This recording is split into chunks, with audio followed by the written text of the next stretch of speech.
आयोजक श्री दिगंबर जैन समाज C2A जनकपुरी नई दिल्ली।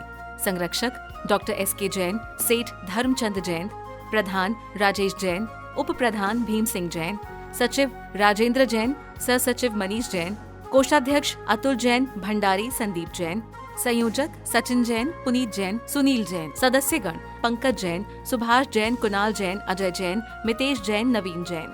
महिला मंडल प्रधान कविता जैन, कोषाध्यक्ष स्वाति जैन।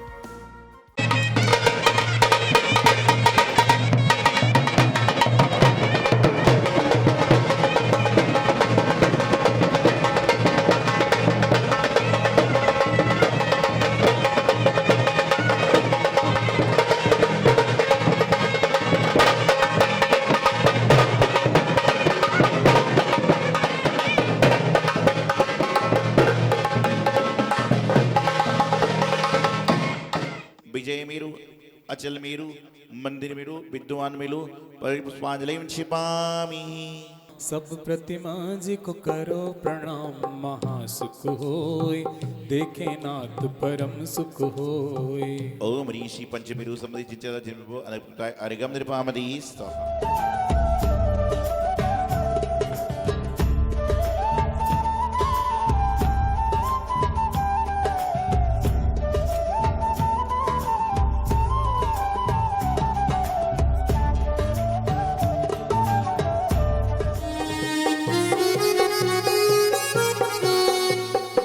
प्रभु का नाम बड़ा प्यारा, ये भव से पार लगाएगा। प्रभु का नाम बड़ा प्यारा, ये अडिम्नि दक्षा कुशलमहिम्नि लगिम्नि शक्ता कृतो गरिम्नि मनो वपुर्वाग वलिनश्च नित्यम स्वस्ति क्रियासु परमर्षयोना। ओम ह्रीं भैयवत्क भवन मार्ग पामदी। ओम ह्रीं अरस्वती भवन मार्ग पामदी। ओम ह्रीं आचार्य भक्ति भवन मार्ग पामदी। ओम ह्रीं सक्तस्य नमः। ओम ह्रीं साधु समाधि नमः। ओम ह्रीं भैयवत्क नमः। ओम ह्रीं अरस्वती नमः। ओम ह्रीं आचार्य भक्ति नमः। ओम ह्रीं बहुस भक्ति नमः। ओम ह्रीं प्रवचन भक्ति नमः।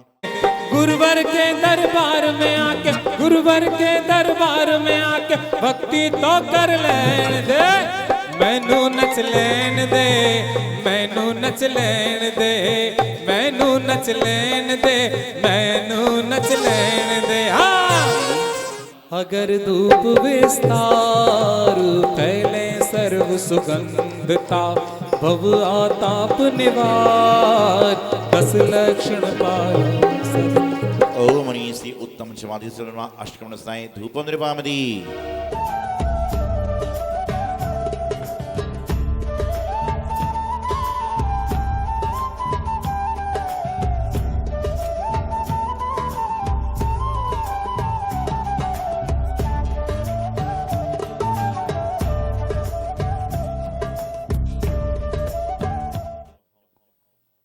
आज पर्वादिराज पर्युषण पर्व का प्रथम दिवस का आगमन हो गया और कल से ही चाहे छोटा बच्चा हो, चाहे बुजुर्ग दादाजी हो, चाहे मध्यम उम्र के आदमी हो, हर व्यक्ति के मन में त्याग की उमंगें, तपस्या करने की लहरें दौड़ रही हैं। हर व्यक्ति चाह रहा है कि आज मैं शिव मंदिर जाऊं, वहां पर जाकर भगवान का अभिषेक करूं, पूजन करूं, अन्य अन्य सारी क्रियाओं में भाग लेने का प्रयास करूं। और पर्वादिराज पर्युषण पर्व तो वैसे साल में एक बार नहीं, अभी तो 3 बार आता है। भाद्रपद का महीना जो चल रहा है, माघ में और चैत्र में। इस तरह से क्या होता है कि अष्टानी का नहीं, ये पर्युषण पर्व आज चल रही है कि पर्युषण पर्व साल में 3 बार आता है।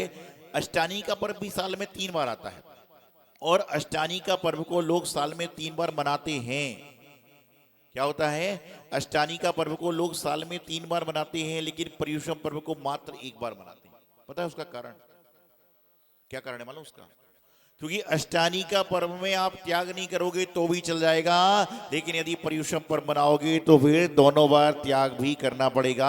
जैसा भाद्रपद के महीने में करना पड़ता है, ऐसे ही माघ और चैत्र में भी अष्टानी का भी कोई विकल्प नहीं है लोगों को। लेकिन यदि मान लीजिए कह दिया किसी से कि हमारे पर्यूषण चल रहे हैं, तो आपका अजैन दोस्त भी आपको 10 दिन भोजन करने नहीं बुलाता है। तो कई सारे लोगों को पता नहीं है, और कई सारे लोग सोचते हैं भैया साल में 355 दिन कुछ मत करो और 10 दिन कर लो तो 365 दिन बराबर हो जाएंगे। ऐसा नहीं है।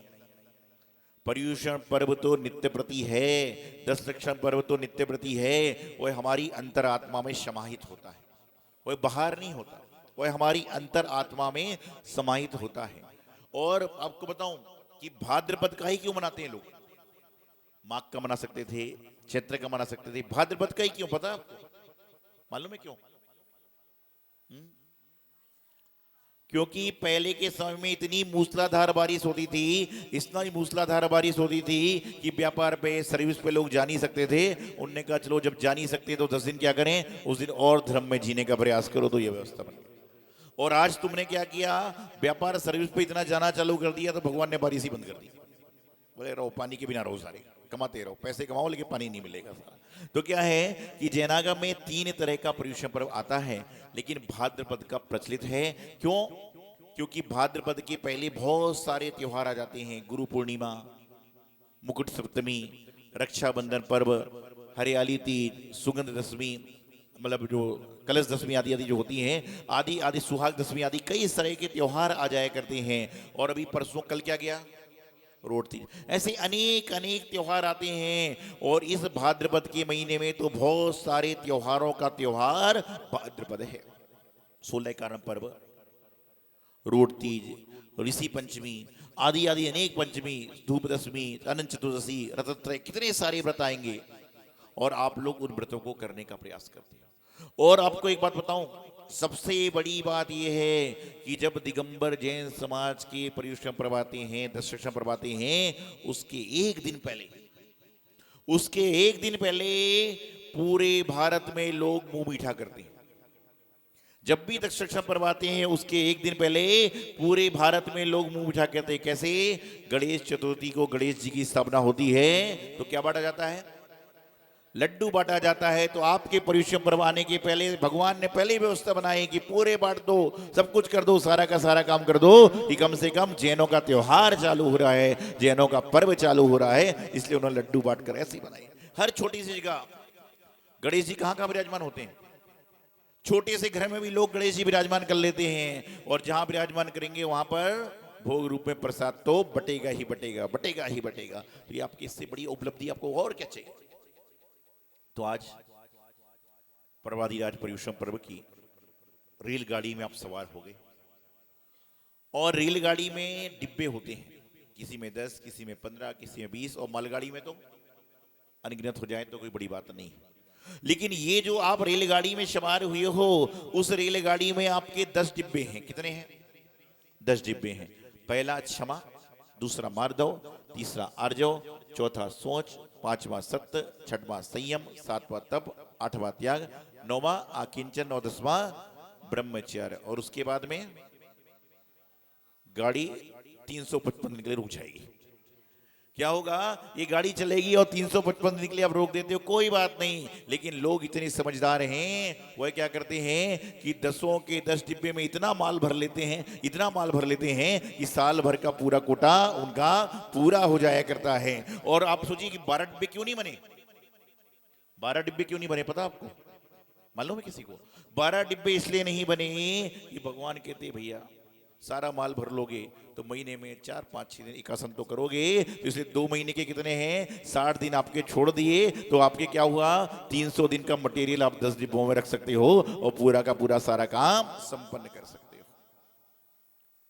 छुट्टी मिलती है ना आपको? कितनी छुट्टी मिलती है सरकारी?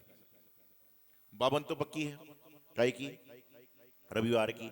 और 8-10 त्योहार, 10-12 त्योहार जिनकी छुट्टी होती है। 13 त्योहार तो पक्के छुट्टी वाले मिलते ही हैं। तो कितने हो गए? 52 और 13 65 दिन। तो उन्होंने कह दिया कि 10 दिन में 300 दिन धर्म का सामान रख लो और 65 दिन तुमने रेस्ट भी कर लिया तो भी चलेगा, क्योंकि छुट्टी सरकार भी दे रही है, सारा का सारा काम कर रही है। तो यहां पर क्या है कि आज जो आप डिब्बे में बैठ रहे हो, कौन सा डिब्बा है? उत्तम क्षमा। जब आप जिस डिब्बे में बैठते हो आपको वहां की सुविधाओं का इस्तेमाल करना पड़ता है, आपको वहां पर मिलने वाली फैसिलिटी का इस्तेमाल करना पड़ता है। जो आपको जैसा मिल रहा है वैसा आपको करना पड़ता है उस डिब्बे में जाने के बाद। यदि आप जनरल में जाते हो तो धक्के लगते हैं, स्लीपर में जाते हो तो सीट रिजर्व है लेकिन एसी नहीं है, थर्ड एसी में जाते हो, सेकंड एसी में जाते हो, फर्स्ट एसी में जाते हो तो अलग अलग व्यवस्था है, और पूरी बोगी आरक्षित कर ली तो अलग व्यवस्था है। तो क्षमा वाली बोगी में आप बैठ गए।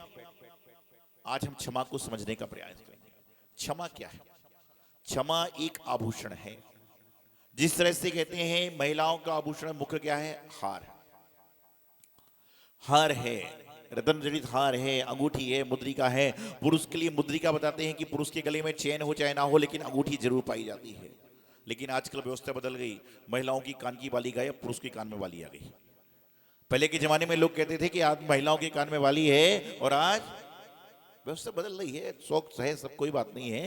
तो सारी की सारी चीजें यहाँ पर चल रही हैं। तो क्या होता है कि हर तरह के आभूषण हैं, महिलाओं के अलग हैं, पुरुष के अलग हैं, बच्चों के अलग हैं, बूढ़ों के अलग हैं। लेकिन यदि सारी मानव जाति का एक ही आभूषण है तो वह है क्षमा आभूषण। क्या है? संपूर्ण मानव जाति का एक ही आभूषण है, उसका नाम है क्षमा। और क्षमा के साथ में क्या लगा दिया? उत्तम क्षमा। तो जब क्षमा रूपी बोगी में आप सवार हो गए हो तो आपको क्या करना पड़ेगा? क्षमा में चलना पड़ेगा। और कहते हैं जहां पर क्षमा होगी वहां पर क्रोध का नाश हो जाएगा, गुस्से का नाश हो जाएगा। लेकिन क्षमा कैसी चाहिए? क्षमा मन से भी चाहिए, क्षमा वचन से भी चाहिए, और क्षमा काय से भी चाहिए। लेकिन आजकल के जमाने में लोग क्षमा कई तरह से करते हैं। एक जगह तो क्षमा भाव वहां रखते हैं जहां कुछ कर ही नहीं सकते, एक जगह क्षमा भाव इसलिए रखते हैं कि उसको कुछ करेंगे तो क्या होगा, और एक क्षमा भाव मजबूरी में रखते हैं। जैसे मैंने डांट दिया महाराज ने, तो पहले के भक्त क्या होते थे? बोले जी महाराज जी। आज के भक्त सबसे तर्क वितर्क चालू कर देते हैं। आपके माता पिता आपको डांट दें तो क्या करोगे? जी गलती हो गई। लेकिन यहां पर तो क्या करोगे? तर्क वितर्क चालू हो जाएगा।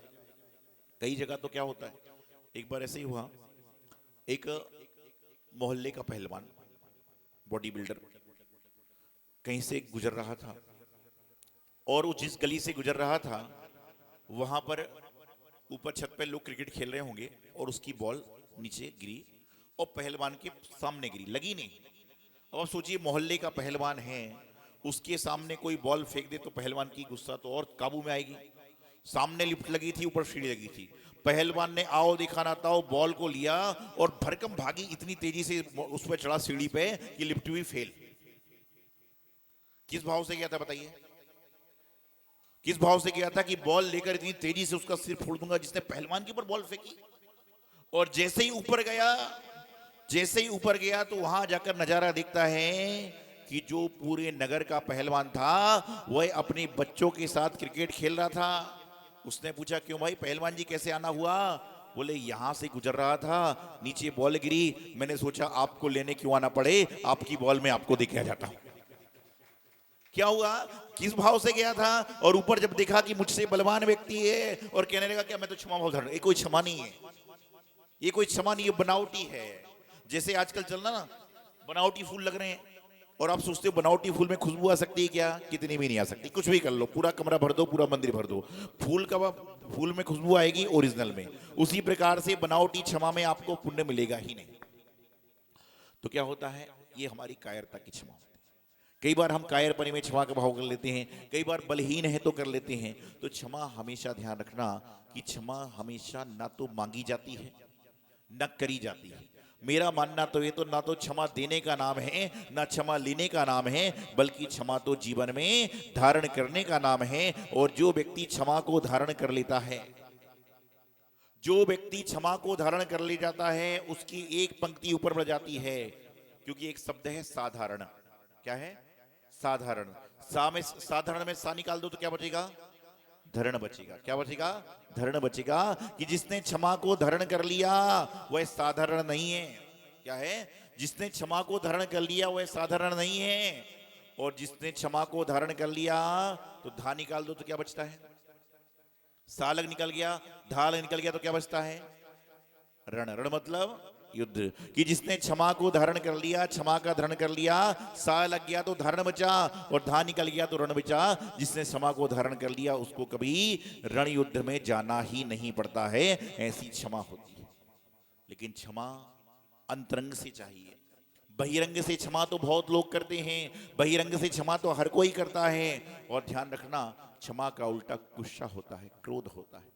और क्रोध हमेशा नासमझी से प्रारंभ होता है और क्रोध हमेशा मूर्खता पर जाकर समाप्त हो जाता है। कई बार क्रोध में आदमी कुछ कुछ बोल देता है और बाद में उसको पछतावा होता है। मैं हमेशा एक बात कहता हूं कि आपको यदि कहीं पर एग्जाम देना है तो महीनों पढ़ना पड़ता है, जब जाकर सही एग्जाम दे पाओ। आपको यदि मंदिर में पूजन भी करना है तो आपको पढ़ना पड़ता है। आपको गाड़ी चलाना है तो ड्राइविंग सीखना पड़ती है। सब चीज के लिए आपको कुछ ना कुछ करना पड़ता है। लेकिन क्रोध एक ऐसी चीज है जिसके लिए आपको कहीं पर कोई शिक्षा नहीं लेना, वह इंसान के साथ जन्मजात प्रारंभ हो जाती है। अंतर इतना है कि क्रोध कोई समन कर लेता है और कोई क्रोध को समन ना करके दूसरे को समन करने का प्रयास करता है। सागर नाम रटना अब तो काम मेरा है, मैं भक्त तेरा हनुमान सासू राम मेरा है, मैं भक्त तेरा हनुमान सासू राम मेरा है। कर में अष्ट द्रव्य को लेकर अर्घ चढ़ाने आए, आशीष आपका मिलता गुरुवर तब चरणों में आते।